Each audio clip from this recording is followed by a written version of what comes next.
After a decade in the NFL, season 11, you get to come back and do it here. What does it mean to be a Carolina Panther? Oh man, it's a great feeling to be back home, to be here. The team I've been watching my whole life before I even came to the NFL. I probably used to watch the Panthers all the time on TV because I grew up right down the road in Rock Hill. Probably like the only game was on TV I can get. So running on watching them and now playing here, it's great. What memories do you have as a kid in regards to the Carolina Panthers? I know you said watching the games, but I also know you looked up to Pep and those types of things. So, but when you think about your childhood in the Panthers, what comes to mind? Just that impressive defense they had with Gamble and Julius Peppers and Mike Mentor and all them guys when Jake DeHone was the quarterback. Musa Muhammad then was the receiving core. And Steve Smith, that just was the greatest time for me because they was winning. They was doing a lot of winning at that time. And I was just on that bandwagon, just like, hey, them Panthers playing some good ball, so I was a big fan. When you knew you were going to go to the league, was there ever a thought in your mind like, I want to come back to Carolina, I want to play here at some point, or are you surprised that this opportunity happened the way it did? I said I would want to come back, but I didn't want to do it early in my career because I didn't want to be a young kid here too close to my family and everything, just not being able to lock in and be focused. But me being here now, I'm like, oh, this is perfect time for me and my career because I done got a lot smarter, a lot older, and I'm in a young team, and I'm just like in a teaching phase and helping guys around me. And it's a great feeling knowing that the knowledge I have learned over the years can help them guys develop into great players throughout their career. How do you think you're going to feel the first home game when you put the Panthers jersey on and you run out through the tunnel and take the field knowing that you're playing here? Probably anxiety gonna kick in a little bit, a little nervous.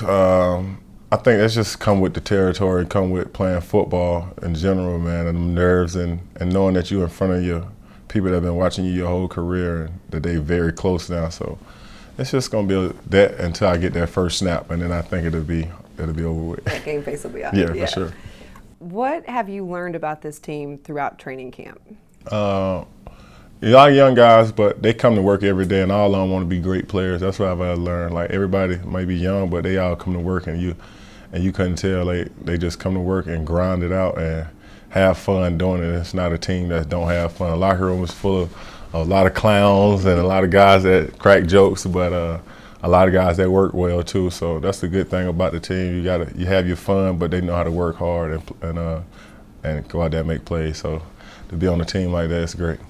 You mentioned being the vet and getting to share some of your knowledge and experience. What is the message that you're giving this team and some of those young guys? Man, just prepare like a pro. Just be accountable every day, and just come and make sure you know what's going on. So when you do get your opportunity to present yourself or get in, that you know what's going on and you just make the best of your opportunity. So just do that and have a routine every day. Tell them make sure you have a routine to get your bodies back, recover for the next day. So that's this thing I'm just trying to tell them, help them build a routine and just let them have the knowledge of being available and being accountable as far as knowing the playbook and being out there on the field.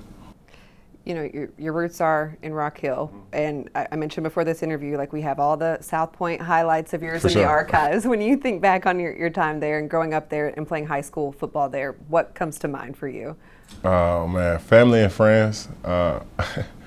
I come to mind because all them guys on my team, we was like real cool, like family and friend brothers growing up, and it wasn't nothing I wouldn't did for them guys when I was playing back in high school. I didn't know like who was gonna split up at any point in time. You know, you never really paid that no attention, but when you grow up like that in a tight group and a tight community, and we hung out outside of football, high school football, it was just great to have them guys in my corner. A lot of friends I grew up with still got to this day.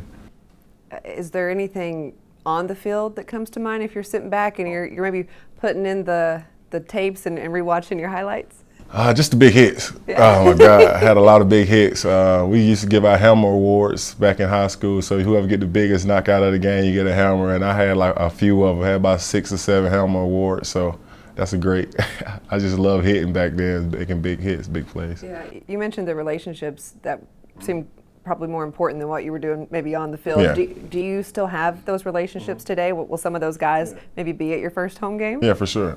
I grew up with my boy Gerald Dixon, a lot of them guys, but he came to mind because his daddy played in the National Football League for like 9 years. So all my life growing up, I asked his daddy, how was the league? How was it growing up? How did you handle the setbacks or as far as adversity? And I picked his brain before I even got here. And he was like, man, it ain't easy. It's gonna be hard, but by the time y'all get there, it'll be a different game. So I was like, I'm just gonna keep playing to get here. Now I'm here, and I talked to him like, it ain't as bad as you said it was. But it's just a great experience to get that perspective from him. Yeah, come full circle. For sure. Yeah. And then obviously you go to South Carolina to play your college ball. And I know you get asked about this all the time, but every year when college football ramps up, it's already trending on social media this week. Bleacher Report posted it, but the Michigan hit. Does it get old when people ask you about it? Oh man, it's been like 9, 8, 9, 10, 11, I don't know, but it keep coming around and everybody keep talking around like, man, I was just trying to make a play. That's all I could remember in that game, like, bro, what a ball is. I didn't even think about the helmet or the hit. I was just like, find the ball, we losing, so let's just find this ball and try to score some points. That's the only thing I was thinking about, was never thinking about the hit. Yeah, but it's forever like a historic moment, iconic moment, because literally when I was prepping for the interview and I type your name in, it's like, it keeps coming up everywhere. So, and even crazy. Like I said, Bleacher Report was like, dropping this week, so yeah. It's crazy. Like I said, that thing been coming around for years, man, and I'm just glad it was me that made the play. Right. Yeah, so it could have been somebody else, but I'm glad it was me. Now that you're home, is there like a home cooked meal you're having frequently? Like, what are some of the nice things about being here? Man, that's a problem right now. I'm probably eating too much home cooked meals from my grandparents and my mom down there. I go down there and see them all the time. They always have a meal or something cooked on the stove. I'm like, I ain't even got to go get nothing to eat today. Just eat here all the time. But that's the great thing about being here to me. Right. I'm saving money. My kids stay with their grandparents a lot now, so it's all been ups for me since I've been here, and I just need to play well now. So what is the go-to home-cooked meal? Right now, my grandmom and grandparents been cooking like roast, rice and gravy and green beans with stewed okra, and just a lot of stuff I grew up on. And I'm like, man, I ain't had this in a long time. So it's been great eating it. I'm getting heavy around here, so I gotta tone it back down. So you gotta enjoy it though. Oh, I love it. One That's of the perks problem. of being home, exactly.